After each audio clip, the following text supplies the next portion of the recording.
Here at People Forward Network, we pride ourselves on delivering stellar shows for people first business leaders just like you. And some episodes are just too impactful to share only once. Today, we're re-releasing one of those gems. Enjoy! The information provided in this podcast is for educational and informational purposes only and is not intended as medical advice. Hey, it's Nikki. Thrilled to hand the mic over to our friends at TestRxMD. You might remember David and me sharing our pretty in-depth health journey last year, from a devastating diagnosis to our taking health by the driver's seat. We chose to partner A to B first with the health professionals that have helped us most. Collectively, David and I, we lost over 60 pounds, and so many other aspects of our health have us feeling more lively and confident these days. So look, we're on a learning journey with you, and we know you agree. Health is so crucial to our ability to live our best lives. P.S. Don't wait to hit this team up at TestRxMD for a free concierge coaching call. There's a link in the show notes, or feel free to ask us. But this action could be the start of a whole new you. It was for us. So I'm passing the mic to our partners at TestRxMD. Hey guys, John Nieters here. I'm joined by co-owner of TestRxMD, Leslie Snider, and Dr. Saddoris. We're going to be focusing on weight loss today, specifically talking about GLP-1s and other methodologies to attain the ideal weight. We'll get into details on the mechanism of action, as well as other ways that you can make sure that you aren't having runaway weight issues. Not only will you look good, but you'll feel good as well. So I want to pass the mic over to Leslie to have him give a brief introduction about himself and his history in the health and fitness industry. Thanks, John. I appreciate that. Yeah, I've been in the fitness nutrition business for about 25 years. I've owned multiple gyms, nutrition companies over those years, and I taught specific ways on how to lose weight, calories in versus calories out. And then I started to really dive in the last couple of years on hormones and the roles that they play in weight loss. And through the years, it was always like, oh, you're not doing what I'm telling you to do. If you're not losing weight, calories in versus calories out, it's simple. It's simple, right? No, it's not that simple, right? So again, and then, we met, and, it's just opened my mind. And I was a yo-yo dieter even as a trainer back 25 years ago. I would cut calories, lose the weight. Next thing you know, it's, you can't cut calories all the way down to zero. So at some point, those calories reintroduce themselves. So, and then when I started to really dive into the role my hormones play is when I really started to see sustainable results. So just a little background on how I got to this point. Awesome. Thank you, Leslie. And now what about you, Dr. Saddoris? Yes, I'm Dr. Saddoris, and I'm board certified in internal medicine, but I'm also certified a lipidologist. And that's when I first encountered the GLP-1s, long before they ever became popular. And as I looked at its mechanism of action, I thought to myself, why are they not using this for weight loss or even treating people with diabetes or preventing diabetes? Because its mechanism is fundamental and able to help restore yourself back to a normal range. This is one of the hormones in our body that, as we age and as we develop belly fat, it becomes less and less in our system.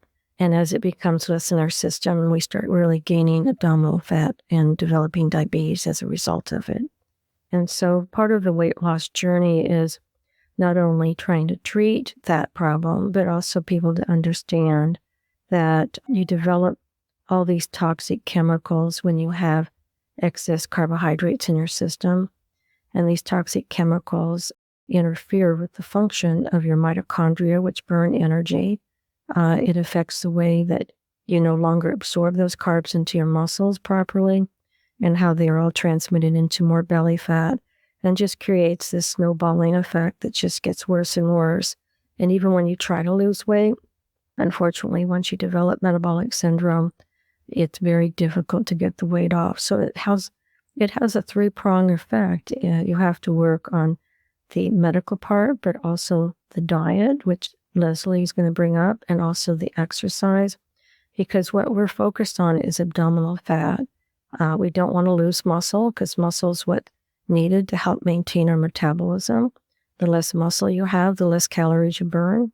That's why, people that are muscle builders, they can eat thousands and thousands of calories and they can lose weight, And I even approach that and I'm gaining it just looking at it. So our bodies are different. And so we focus at TestRx is seeing every person as a unique person and addressing their unique needs. Awesome. Thank you for that. And then my background, I played tennis at a pretty high level when I was younger, trained at tennis academies. Fitness has always been a very large portion of my life. I'd say Leslie probably has even more of a background in the workout regimen and the workout space and meal plans and meal preps and all that. Even though I do have considerable knowledge and experience in that area, he's kind of the go-to guy on that. Both my parents are physicians. Dr. Saddoris happens to be my mother. And so I've always had a knack for helping and healing people. And I believe I truly get that from my mother, which is a beautiful blessing to have that gift. We definitely want to touch on the fact that GLP-1s are not like the magic bullet of weight loss, right? You can't just expect that you can take this injection once a week and not have to do anything else. I mean, it's not the cure-all, end-all for everything. The way we like to use it at TestRx, though, is one part of your comprehensive health journey, right? So we like to basically use it in the beginning of your weight loss journey so that it basically can help reinforce all of the good, positive life changes that you're making to achieve that weight loss so that you understand, okay, this is working. I'm breaking through these walls and it can reinforce those good activities in your life. So now let's kind of switch gears a little bit and we'll kind of get into the other aspects of what a comprehensive health weight loss plan would be at a concierge-based service like ours. We'll get into the weight management portion through meal prep, meal plans, and exercise regimens. And go ahead, Leslie. So over the past couple decades, I see countless amount of people, they would come into the gym and they would just work their tails off. You do cardio until the cows come home. Let's do cardio for 60 minutes. And then you see them consistently come in and do this. I was like, you're working way harder than you need to see these results, right? To see the results that you desire, pretty much, because they're not seeing results because their eating habits are atrocious. There's a saying out there, and everybody's probably heard it: you cannot outrun a bad diet.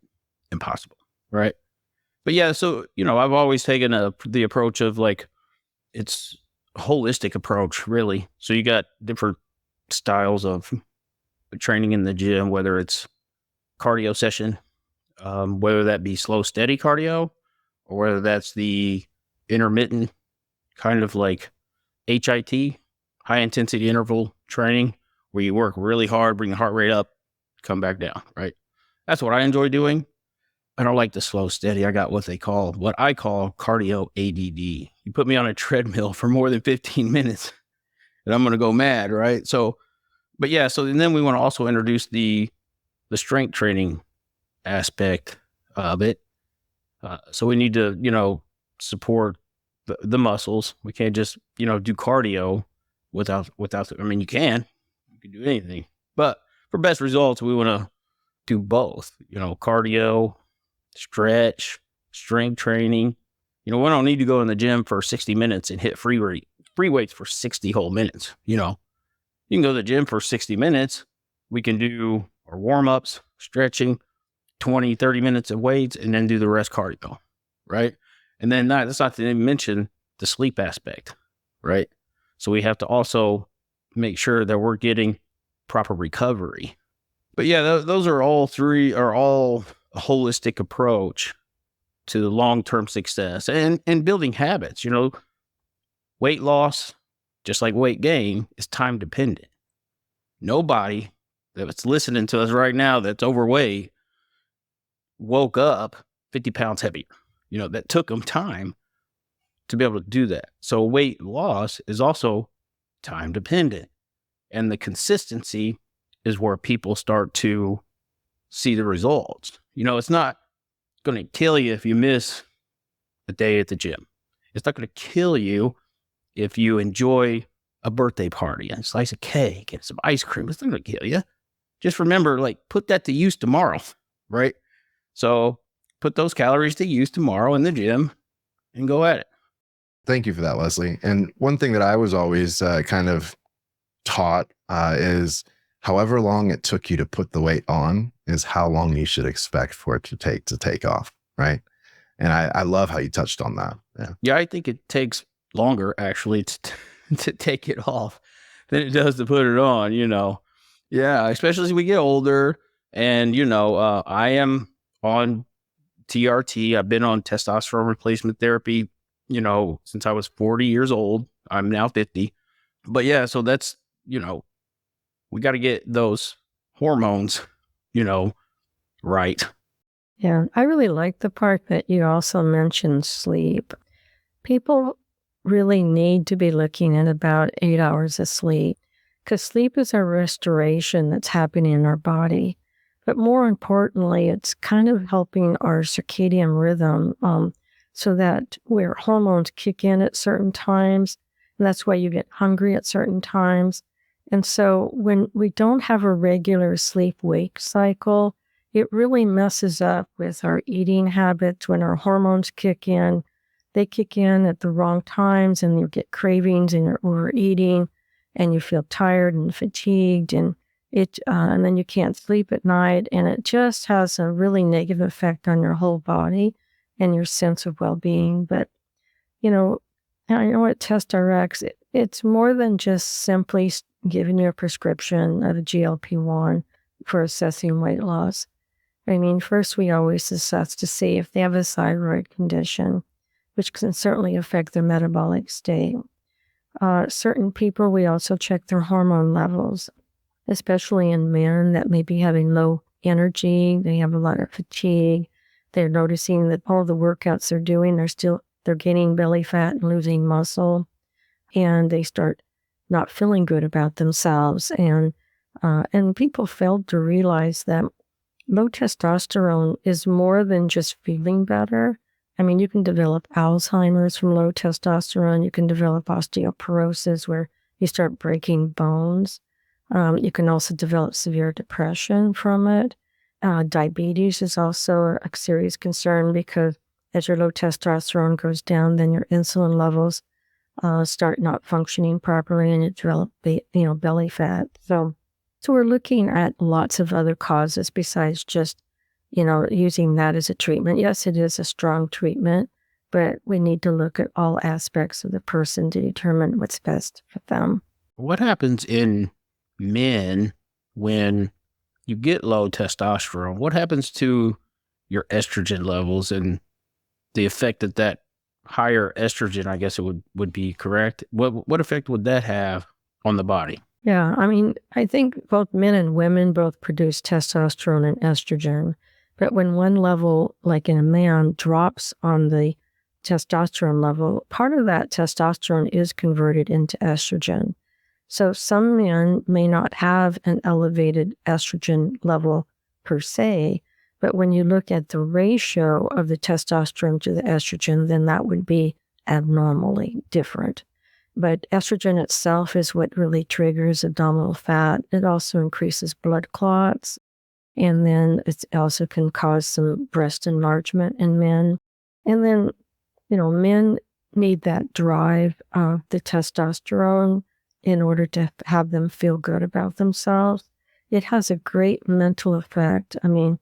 It can cause severe depression in men, even to the point of suicide at times, when their testosterone's so low, because they just feel like they have no motivation to do anything, and they feel like a failure.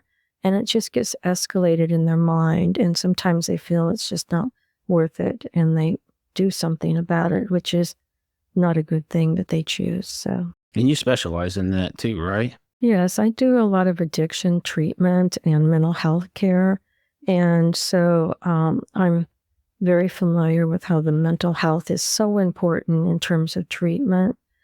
I think any treatment, if you're not treating the mental part along with the physical, and I think also the spiritual part, that person is not going to be as complete and get the best benefits they need in their life. The spiritual is finding ways to calm yourself, to have peace with yourself, to be no longer struggling against things. Because anytime you're stressed or anxious, you raise your cortisol level. And cortisol level is our stress hormone, but it is also the hormone that causes weight gain. And it is also what causes all the diabetes problems, can cause cardiovascular problems. And so it's not a hormone that our body has ever been meant to deal with. Because stress was only meant to be if you were going to about ready to be eaten by a lion and you needed to run, right? And it would release all this sugar and this cortisol and your heart rate would zoom up and because you're surviving. But unfortunately, minor stressors, the brain doesn't recognize a minor stress from survival stress. And so it releases all those tremendous hormones at the same time as if you were going to be attacked by a lion. And so when those things build up over time, and that's why we have such high cardiovascular disease and such high diabetes, increase in cancers in our body, because our immune systems become affected. So it is something that is very negative for our system, and we were never built to stay in that sustained high stress state. I truly love how you added that spiritual side of things. And that's just so crucial since in society, we're literally drawn to so many marketing gimmicks constantly that are trying to keep you at not necessarily peak fear, which can be part of it, but peak interest. So it's trying to grab your attention from every aspect or every single place you look. How do you stay centered? How do you stay grateful? How do you stay thankful to attract more of what you want, which also enables your brain to work much more efficiently, as well as attracting everything that you want in your life? When you mentioned the cortisol thing really fascinates me. How do people, clients, patients, how do they deal with the elevated cortisol levels? How do we fix that issue long term? Very simple. Sometimes things that are so simple people don't want. They want a pill to fix it. And what they need to do is get centered in themselves. They need to get into a quiet space where they're not having interruption. And they need to focus on what's important to them, right? What is their core things that they love to do? And I say the things that you love to do are the things that you're meant to develop. But when you're joyful about the things that you're doing and that you love doing what you want, you're going to draw that positivity into your life. But if you're doing a ho-hum job that you hate and you're miserable and you have a lot of people that are miserable around you, it just makes it so difficult to get out of that negative state. And so sometimes you have to be aware, I have a problem. And the only way I can get through that problem is first be aware that I have it. Because if I give someone advice, they're just going to be angry at me for saying something to them if they're not ready to receive that. And so once we start becoming happy with ourselves, and we start liking ourselves and start loving ourselves, because how can we love somebody else if we can't love ourselves? And this is not being selfish. This is called self-care. And when we start taking care of ourselves and listening to our own heart and not what others tell us, like, you can never be a doctor, you can never be this, you can never be that. And those kind of weigh you down and they put like shackles to you that keep you from moving forward in your life. And even when you have negative experiences in your life, you have to realize that that is not who you are. That's what you experienced in your past. But you weren't meant to carry it forward and keep you stuck there. You were meant to learn from it, grow from it, and move on from it. And that's the only way that you can start developing inner peace. And when you have inner peace, your stress levels are not up there, okay?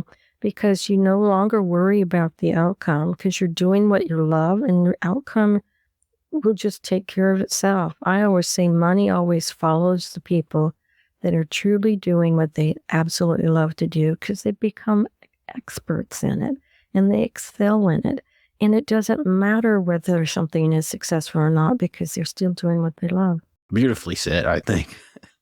So yeah, sorry about that. I know we got a little bit off the GLP-1s, but I literally felt myself become more relaxed. Like literally, like I almost was like, picture myself, I'm in the corner at the gym, the lights are off in the special little room, and I'm doing my whole like breathing techniques and all that. So yes, thank you for that. Now I feel way more relaxed. I love that too. And what I've found too, I mean, obviously learning from my mother, Dr. Saddoris, is when things happen to you, things happen to everyone, right? But they're all good because they're all either meant to teach you something, to grow from it, if it's potentially perceived as negative, or it's things to reaffirm whatever you're doing, right? So regardless, all is good, and regardless of the situation, and that is exactly how you build that inner peace, and understanding that everything that happens to you, the way you perceive it and attach that emotional attachment, whether it be negative or positive, don't do that. Just stay neutral and understand that everything is built to help you in every sense of the word. So just a little quick thing on that. When I was growing up, my father, he would always, something would happen, something bad happened, just something minor, really. You get, you need 4 new tires, or you got a flat tire. It's like, my father was the guy that's like, son, you're a Snider. You got bad luck forever. It's never going to be good. So everything is dead to you. That was him, like, just deal with it. You're always going to have bad luck. And I'm just like, as I got older, and I'm like, and it frustrated me as an adult when he would do that. And to bring us back in a little bit, he passed away at 64 years old from complications of diabetes, and I think his inability to deal with life issues, using the spoon and the fork to deal with those issues, I think, and he just literally, we had many conversations, and he could not control his eating. Now, if he would have been the GLP-1 drugs, well, those would have helped him. Great segue, right? It would have helped him some, but you still have to work on that mental aspect, because when you're feeling bad inside, food does raise your dopamine in your brain. And so it gives you a temporary feeling of pleasure, but then it turns into hate because of what its effects it does on your body. And so we need to find ways of raising our dopamine in our brain, which is the part that gives us the energy and drive and pleasure in our life. You can do that by meditation, so. But he would tell me that when his blood sugar levels would get to 100, which is normal, right? He would feel sick. And if it was around 400 or whatever, how high it would get, it would get crazy high. That's when he felt good. That's because his insulin levels were so high. See, when you develop diabetes, what happens is your insulin doesn't work very well. So because it doesn't work very well, your body produces more and more insulin for it to try to work. And so if he has a 400 blood sugar and he's been running around that range, he has a ton of insulin present. So when he suddenly cuts his carbohydrates down, then he's going to feel like he has a low sugar reaction. He gets lightheaded, he gets shaky. So those are things that you have to taper down. We see that a lot with people that, take insulin. They start losing weight, and yet they're taking the old dose of insulin, and suddenly they get a low sugar reaction. It's because they don't need that much. So, someone that's, has very high sugars, and we start reducing their carbohydrates intake and go it gradually so they don't get into the low sugar reactions. It's nice you said that too, because that also kind of segues into how and why you dose the GLP-1s the way that you do, especially when onboarding a patient. There's so many patients that come in, just always have the mindset of, more is better. And I mean, I don't even want to get into the number of guys that think that way with testosterone, but I mean, that's a whole other subject. But I mean, people come in with that same kind of mindset when it comes to the GLP-1s. And, you know, it's always good to be informed about the reason why you titrate and dose, and the reason why you wouldn't want to just hop in at, let's just say, 50 units a week or something like that. So would you like to add into why you medically would do that? Sure. I think the GLP-1s work differently in different people. And I think part of it is just depends on kind of what their reservoir is. You know, some people may only have a mild deficiency, and so stimulating what they have might produce a lot. And other people may have very little ability to produce it. And so sometimes to stimulate it, you need more. But you always start low because you don't know how that person is going to respond. But more importantly, they have to understand portion control. You know, nobody talks to them about, you know, you're going to suddenly feel full because GLP-1 basically blocks ghrelin, which is what causes you to have an appetite. When you try to eat what you used to eat, even though you're not hungry because you lost the ability to sense, you know, ghrelin's effect, when you're on a GLP-1, it will make you feel miserable. Your stomach will feel bloated, you'll feel nauseous, and it can last for 3 or 4 days afterwards. Some people vomit from it. So I tell them right off the bat, whatever you typically eat, I want you to cut it in half and then take half of that, make a fourth of what you typically eat. If after you eat the fourth and you're still hungry, not that it tasted good, but if you're still hungry, you know, eat 1 or 2 bites more, but wait about 20 minutes before you decide to eat any more than that, because it takes that long for your brain to perceive fullness. And so when you do it slow like that, people tolerate it fine. They don't have the issues of the severe abdominal cramping, the nausea. I also have them take either something like Prilosec, which is a PPI they can get over the counter, or they could also take Pepcid, which will help reduce acid reflux because, again, it slows motility in your stomach. So food normally would rush through, and that's why you just couldn't feel full because it was emptying out into your intestines very quickly.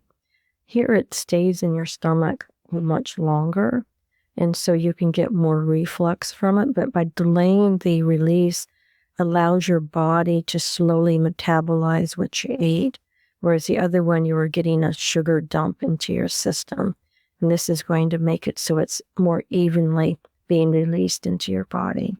And what we try to do is avoid insulin spiking. Usually if you eat more than 25 grams of carbohydrates at a time, your insulin levels will rise. And so I try to keep them at 25 grams every 4 hours is the max that they take, so we don't stimulate insulin. Because insulin is what turns everything they eat into belly fat.